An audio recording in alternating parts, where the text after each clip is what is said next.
and then I got really sick, so I'm still recovering from that, and I apologize, but you know, the video, hopefully it is still relevant and it is still helpful for you as we navigate the end of this year, and we're towards the well.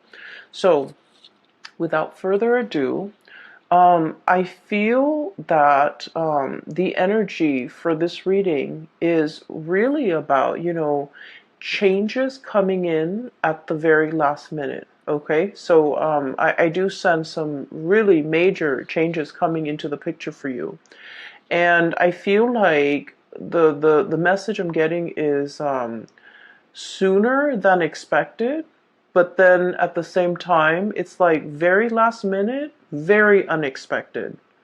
So that's what I'm getting, and it's kind of a contradiction. So let me just explain. I'm feeling almost like there's something that you have been thinking about, trying to manifest for a very long time. And I feel like for many of you, might be 2 years, you know, the past 2 years, you're just like, I'm waiting around for it. And you're not one to, you know, sit around idle and wait for the tides of change to come swooping in. You guys are very, you know, productive, and you guys are quite like busybody. You like to stay productive. You like to be efficient with your time. So it's not like you're sitting there mulling around waiting for things to come in. So on the one hand, it's always, you know, on the forefront of your mind that you want to implement something, you want to change something, you want to do a drastic move or something very, very, I want to say like, it's like a change that is quite drastic for Virgo. It's a quite a drastic change, okay? Because you guys are still creature of habits. But I feel like you've been mulling over a situation for a very long time. And so it's always on the back of your mind. It's also, on some days, is on the forefront of your mind. And so I feel like you've been waiting for the opportunity or the chance encounter or something to manifest itself. And so I feel like even though you've been waiting for it for a long time, the way that it comes in, it's like when you've given up hope, or when you just like kind of clear it, or maybe even move it from the forefront of your mind into the back of your mind and focus on other things, and, you know, finding enjoyment and still moving on with your life. That's when this major drastic change is going to come in. And so it's coming in at a very, I want to say opportune moment, but also very unexpectedly. Okay, so that's what I'm seeing. Um, I saw two images for you, and I feel like the first image is definitely in relations to your love life. The second image is other things that are, you know, that it might have to do with this change. So let me just relay the first information first, and then we'll talk about the four cards, because it seems like the reading is split this way. So first of all, I see this man. He's wearing a coat. It's like autumn. He's at a park. It looks like Central Park. It looks outdoorsy. Lots of people around, but not so much that it's crowded. There are a few pigeons on the ground. And he's wearing like a brown coat. He looks very handsome. Like he's, you know, probably 35, 40 at the latest. And he has like a little Ziploc bag of like breadcrumbs. And so he's kind of casting it onto the ground, and the pigeons are like pecking at it. And so he's doing this. He's in a very calm state, but he's thinking about somebody. Okay. It looks to me like, you know, he's on his lunch break, taking a walk, feeding the pigeons, or maybe he finished his sandwich and there are breadcrumbs in that bag, so he's feeding the pigeons. But either way, he looks like he's in an office type of a work environment, because he's dressed like, you know, loafers and slacks and a shirt without a tie, and a brown coat, like a brown trench coat. And so he's thinking about somebody else. He's thinking about somebody. And so the scene kind of splits in half, and there's another image. While he's feeding, there's another image of a woman. She's really pretty. She has blonde hair, and she has a mole, a very distinct mole on the bottom, I want to say right. Yeah, it would be the bottom right side of her chin. You know, like it's a small speckled mole, but it's very distinct for some reason. She has like red pinkish lipstick on. She's in the kitchen. She's wearing an apron. She has blonde hair. She's very young, like probably around the same age. She's cooking a pot of soup. So a really big pot of soup. And she's tasting it from a ladle, and she's adding a little bit more seasoning, salt, pepper, whatever it is. And then she turns off the stove, like it's ready, so she turns it off. And she's looking at the stove, then she looks at her living room, and she's alone, you know, in this house, in her space. And she's kind of thinking like, you know, this is such a big pot of soup. I hope I wish that that other person were here to enjoy this food with me. So it seems like there is a situation where the two of you might have been broken up. I do see, you know, the split scene as in two people that miss each other, that long for each other's company, that's heavily thinking about one another. That's like the whole concept about sharing food, cooking for one another, you know, I guess connecting through food. It seems very nurturing. It seems like it might have been a relationship where there's a lot of community, there's a lot of caring, there's a lot of tenderness, there's a lot of like, you know, mutual affection and you know, it's not like you wouldn't eat and cook for somebody you don't like, right? So I feel like in a way the relationship that the two people have had in the past might have been, you know, they might have shared space together, they might have lived together, they might have been married, they might have dated for a very long period of time where they're comfortable around each other and they care for each other. So whatever the situation is, there might have been a situation where two people have broken up and they're still longing to reconnect. Okay, so I feel like for majority of you that might be the situation, because he's on the park bench eating lunch possibly by himself and then feeding the birds, like he wants somebody to share that experience with him. And then she's cooking this big pot of soup and she's alone in the house, and she's thinking like, I wish that person were here to share this soup with me. So it makes me feel a little bit sad, but at the same time, I just feel like both people are very content. You know, they're going through the motions, they're still able to take care of themselves. So even if it was like a breakup or a situation where one person is no longer in the other person's life, life goes on. Like two people are still resuming their life. They miss each other once in a while. They're nostalgic for the past, and they miss that sense of companionship. I feel there's definitely a sense of like, yeah, companionship.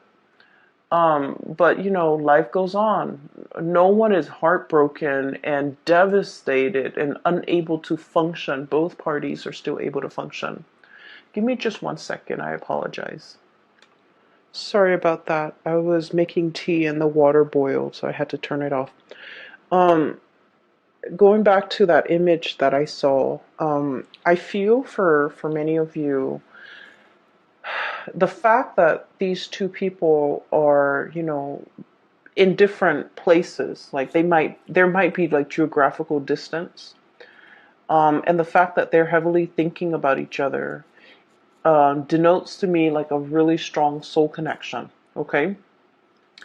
And it's depicted here. I have the Two of Cups. This is the sense of companionship, okay? The Cups energy deals with like emotions and also spiritual energy, where two people feel very, very connected, okay? When they think about you, you know they're thinking about you, and it's sort of like, feeds into this loop where you end up reverting to, thinking about them and vice versa. So it's a situation where two people are very, very deeply connected, really care about each other. There might be great compatibility as well. Really great compatibility between two people. So for you, especially if you're in a long distance relationship, I feel like there is a immense sense of longing, wanting to be together, wanting to connect, wanting to, share the experience with another person. And then I also feel for others, there might have been a situation where it's like distance, like admiring somebody from a distance is what I'm seeing. I have here the Hermit, and the Hermit is a lonesome card. It doesn't mean loneliness. It seems to me like some type of remote viewing, some type of like distance associated with you and another person.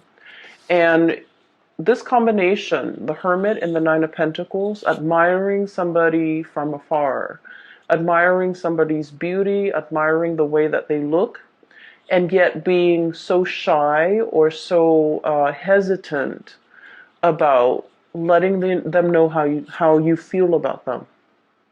Okay?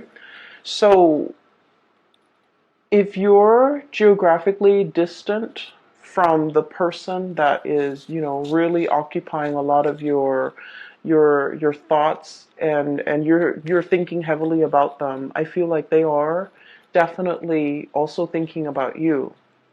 And then I also feel, with Virgos are deeply shy by nature. And so I do sense that some of you might have somebody that you're really admiring from afar. You're like wanting to touch them, wanting to talk to them, wanting to communicate, wanting to really tell them how you feel. But in a way, your feelings for this person scares you. You like to be in control of your emotions. You're also very rational. And I've mentioned this before, but Virgo people don't fall in love. Like, love at first sight is not a thing for you guys. You can date somebody for a very long time, but if you haven't, and just like even keel and level headed when it comes to relationships, when it comes to love, when it comes to emotional expression.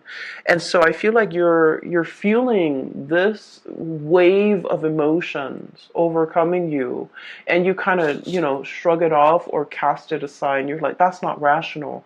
I barely know this person. It's not rational. You really like this person. They're very independent. I'm getting a feeling of like somebody who might be let me see, like somebody who's quite exotic, who um there's something unique about them. So the woman with the mole on her face, it's coming out, it's near her chin. So like I feel like you're dealing with someone who's not stereotypically like, it's not somebody that everyone would consider like classically beautiful or classically handsome. But for whatever reason, there's something about them. They have charisma, they have stage presence, they have magnetism. There's something that makes them very unique, and other people cannot help but stare at them twice. You know how there's some people, they're not classically handsome or beautiful by any stretch of the imagination, but there's something about them that's very alluring. And I feel like it has a lot to do with their confidence, the way they carry themselves, the way in the way they carry themselves. Okay, this is a Nine of Pentacles, very independent, self-sufficient, bold. It's somebody who is like on the one hand, they can be very earthy, very easygoing, not high maintenance.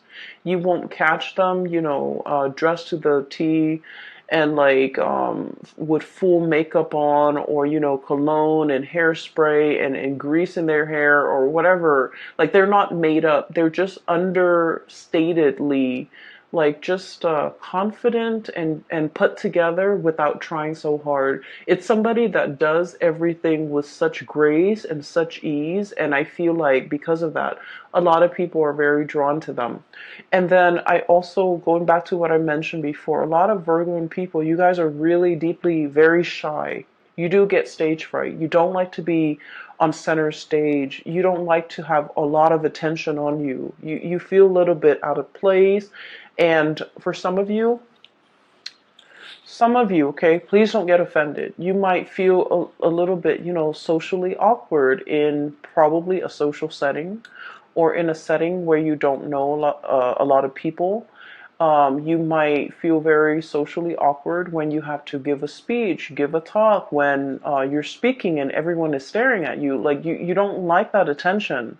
And so you admire this person for the bold and the, I guess, like the confident way in which they move through life, the ease in which they do everything, and the ease in which things just magically work out for this person. So I feel like you really deeply admire this person. And you might be admiring them from afar. And I feel like for some of you, they are also feeling that way about you.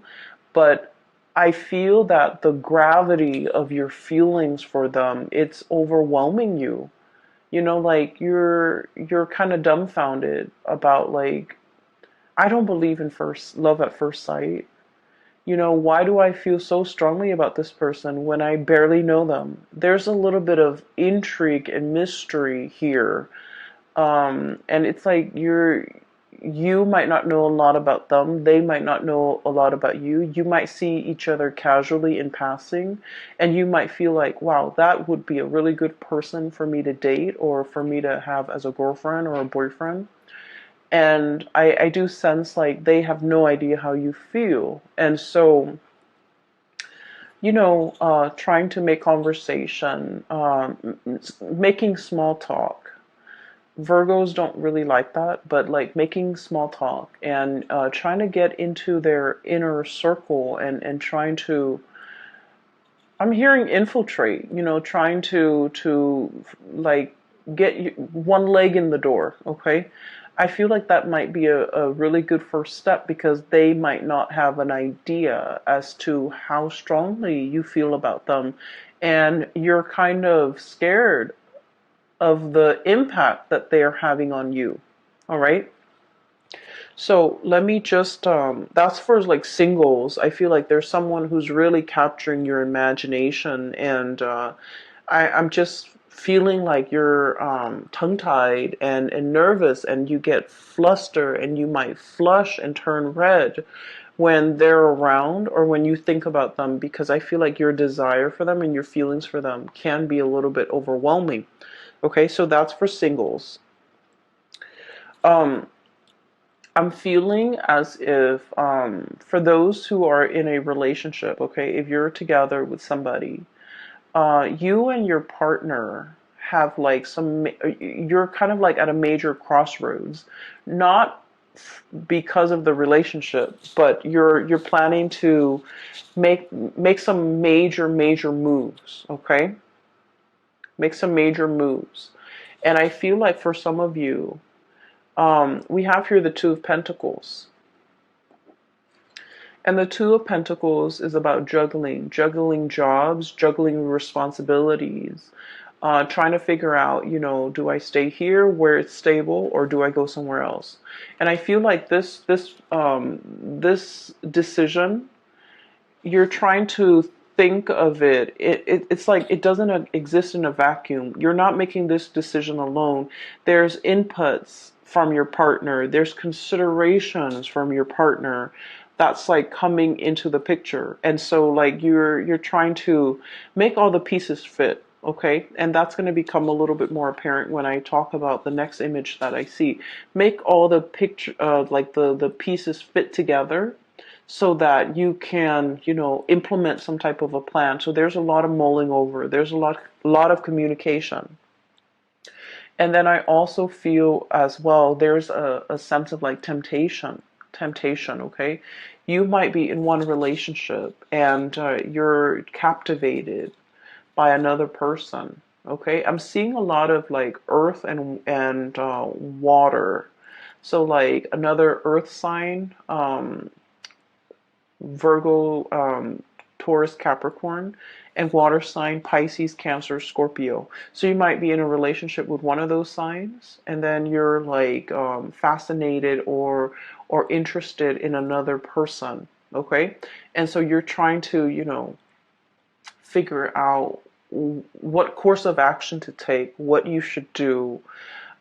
Do I stay in this relationship or do I jump into another relationship? So I feel like there's a lot of relationship energy, really just occupying a lot of your mind space. Okay, and you're very good at compartmentalizing. When you're at work, you put on your work hat, and then everything else that's not work related kind of falls away. And then when the work day's over, you take off that hat and then you go home, and that's when you think about all the other areas of your life. So you're very able to compartmentalize. But I do feel there's relationships, um, thoughts of relationship, decisions about relationships and things like that might be occupying the majority of your time for this month. So that's what I'm seeing here. The second image that I saw is I see this jigsaw puzzle. It's a scene of like a tsunami, like an ocean, waves coming in. Not like a giant tidal wave, but it looks almost like those Japanese, pictures of like tsunamis, like ocean waves, okay? It's a jigsaw puzzle. It's incomplete. The edges are already filled in, but the pieces are missing from the inside. And so I see somebody's hands putting the pieces together. And the person finds this piece, and the color scheme is very, very similar to something that's part of the wave over here. The color scheme is really similar. So you know how when you do jigsaw puzzles, the strategy is do the edges and then group all the pieces together that have similar color schemes and then go from there, right?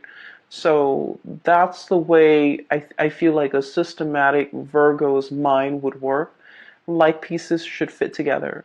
And so the hand holds up, and I think it's a guy's hand. It's a man's hand. And he finds this piece and he's like, oh, it's going here. And then he tries to fit it in, rotates it, it doesn't fit. And he was all like, but it has to. The colors are so similar.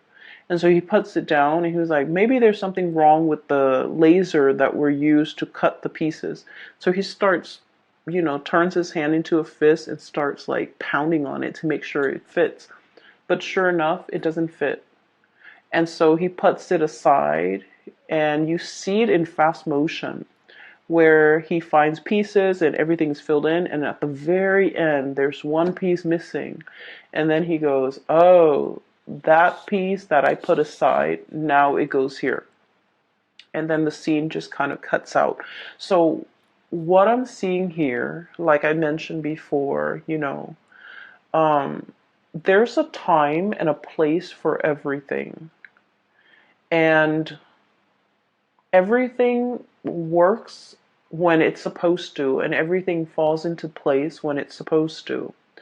If we, try to change that logic and try to fit something where it doesn't belong, and we try to stomp it and pound it in, it's still going to resist. Okay, so I definitely feel like there was something that you thought was really right, like in your hearts of hearts, in your mind, no matter how much you mull it over, you're just like, it's perfect, it has to work, it has to work. And for some reason, it didn't work. For whatever reason that you couldn't even understand. I guess that reason was never shown to you. And even till now, whenever that situation happened in your life, even now, you're still perplexed about it. And you're just like, well, it didn't work in the past, and I don't know why it didn't work. What will happen now to make things work? So I feel almost like this, um, it's like a infinity loop, this things coming back full circle, where you're reminded of a time where you try something and you were so 100% sure that, well, the colors are similar, the edges are similar, why didn't it fit? And now a similar situation is coming around, and you're just like, what if it doesn't fit this time? What if it flops on me? Right? And so I feel like there's something coming around full circle. Okay? And whatever didn't work out before is going to work out now, because in the past you forced it, you pounded it in. And I feel almost like you were so focused heavily on the details, on the I want to say, like, you might have been focused on, I guess, like, it's sort of like wanting something so badly, and making sure that it fit even when the physical environment was not right. Does that make sense?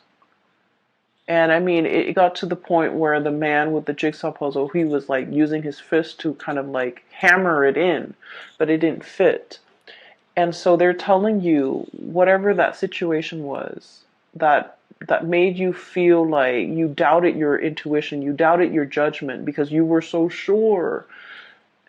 Whatever it was, it's coming back around. And now you're in a much better space where you're not trying to make things fit, where you're not trying to force things, where you are operating from a place of wisdom and allowing. And that's when the situation is like, it's right. Okay, so there's a time and a place for everything. We have to be able to see the big picture in order to understand how the parts all fit together. Does that make sense? And the reason I say that is you have some two cards here that are back to back. Five of Swords, and then the Six of Swords. I'm sorry, Five of Wands, excuse me, and then the Six of Wands, okay? So, oh, I'm sorry, this is the Five of Swords.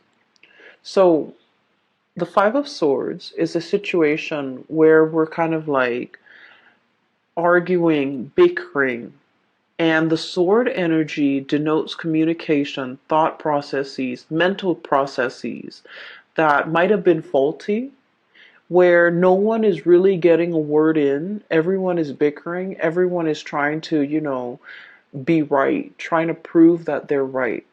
And with the five energies, five indicates some major turning point, some major change, okay?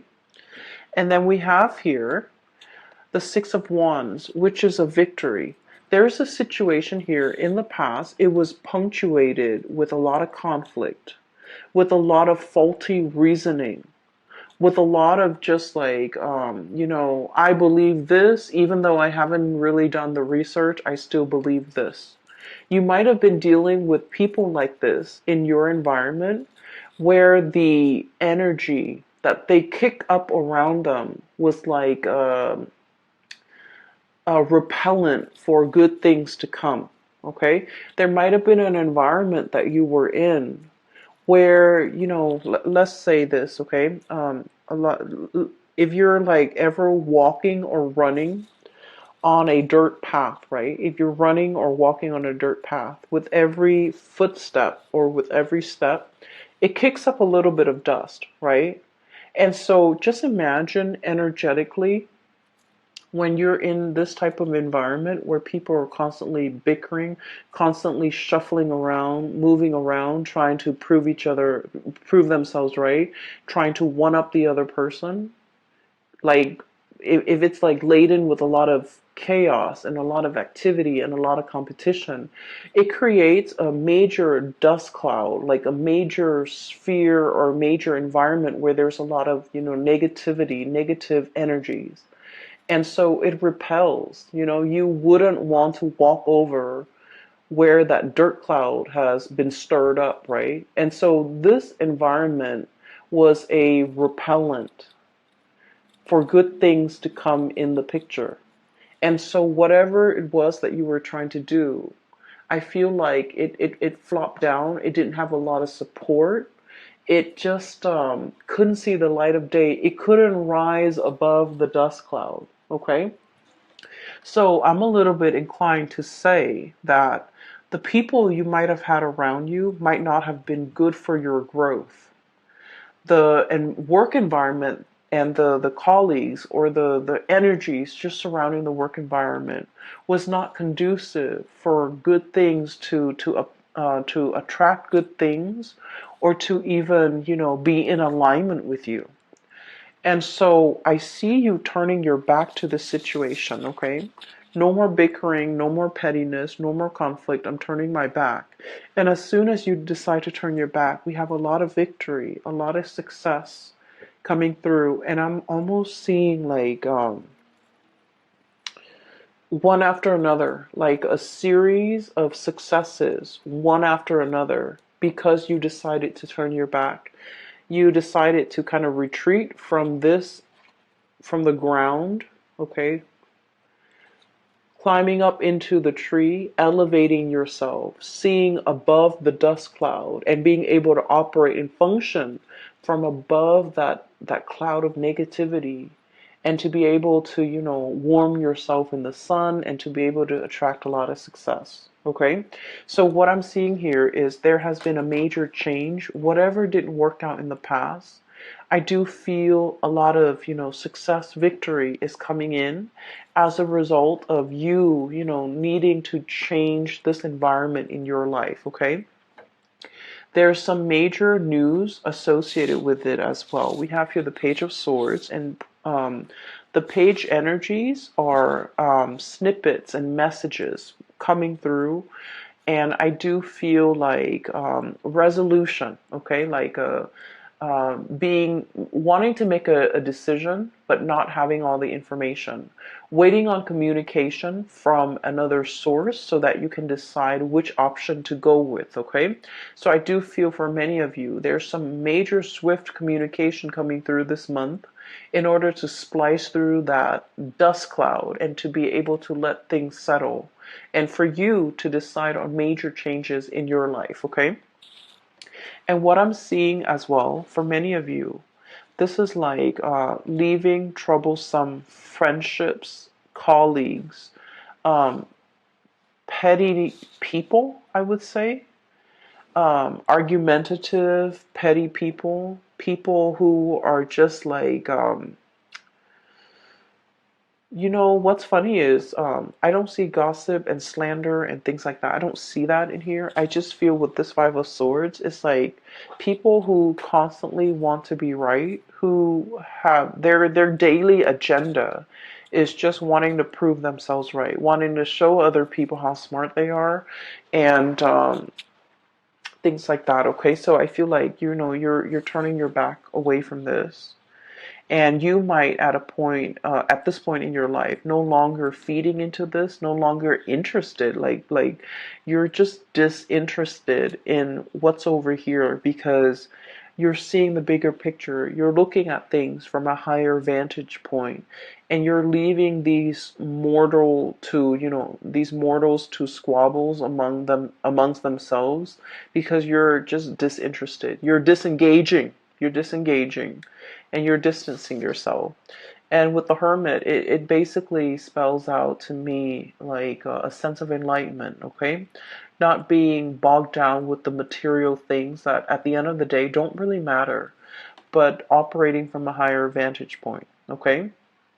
And what I'm also getting, the last three cards in this deck, we have the Tower, sweeping waves of change. Okay, so that jigsaw puzzle where I saw the tsunami, the theme is very similar to this card here. Okay, what I'm feeling here is this is I pulled out this card earlier to clarify what the Tower represents. And this card to me is about manifestation, is about, it's almost like, thinking whether or not we have the capabilities and the skills and the know-how and the ability to do something.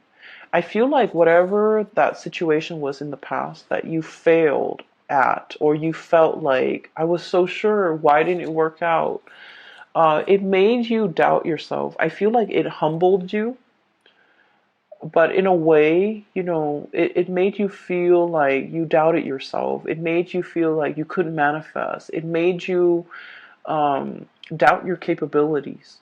And so, what's coming through in the process here is you have a lot of skills and a lot of talent. And I feel like this environment here did not give you an opportunity to shine. It did not honor your growth potential. It was not conducive for growth. It was not conducive for you to utilize your full talent, to display all your skills, all your assets, all it just like, it stifled your growth almost. Okay? And so there is a huge sweeping change coming into the picture. So this is a mermaid here, Five of Cups, okay? Wondering about something that, like a missed opportunity, okay? Longing for something that's no longer in the picture. But I see this as like a scorched earth, okay? This is a mermaid. And the classical like depiction of a mermaid is it has the body of a fish and a head of a woman, right? This is the opposite. This is a situation where this animal has to adapt to its environment. You know, it's not happy. It still like has the head of a fish. It wants to be in the sea, and yet the body had no choice but to adapt, to grow legs so that it could walk on land, because this environment is very parched. There's no emotional fulfillment. There's no spiritual fulfillment. It's just very parched. And so it's waiting for the rains to come and wash it away, and to carry it to sea. And that's what I feel is coming here with the Tower. Sweeping changes, this big tsunami coming in, and carrying you back into the sea where you can, resume your form as a mermaid. Okay, like the traditional standard mermaid form, face of a woman, body of a fish. And she is now in an environment where there's water, where there's life, where there's emotional fulfillment. And so there's something major here that will be coming through because wherever you are right here is not meant for you. It's there's no growth potential. There's a lot of dryness, and I'm seeing like, just like it's an environment that's very dry. So for many of you, you might be changing jobs. You might be moving from a really dry, arid environment like the desert to a place that's in the tropics, that's by the sea, that's a lot more, I want to say, like, it's just a lot more conducive for growth, okay? And we're not just talking about like a place that's green and lush and things like that. We're talking about emotional, spiritual growth. We're talking as well career growth. We're talking as well, being in a new environment where you're able to develop to your full potential, where people appreciate all that you have to offer and they don't take you for granted, pretty much. Okay, so that's what I'm seeing here. Once again, it's like the change is long coming, but it's gonna swoop in very, very quick. And that's a contradiction. But for whatever reason, I just feel like you've been waiting for it for quite some time, but it's going to come in very unexpectedly. You're kind of bookended by two major arcana cards here. We have the Hermit, taking time to yourself, being deep in contemplation, and really figuring out, what's the next step in your life. And then once you have that figured out, once you've reached that space of wisdom, that's when the Tower will bring about these changes that you've been wanting for a very long time. The delay with this reading, I hope it finds you well still, and I hope it is relevant and applicable and might be helpful for you this month, okay? I will be back next month. I will talk to you later, Virgos. Take care of yourself.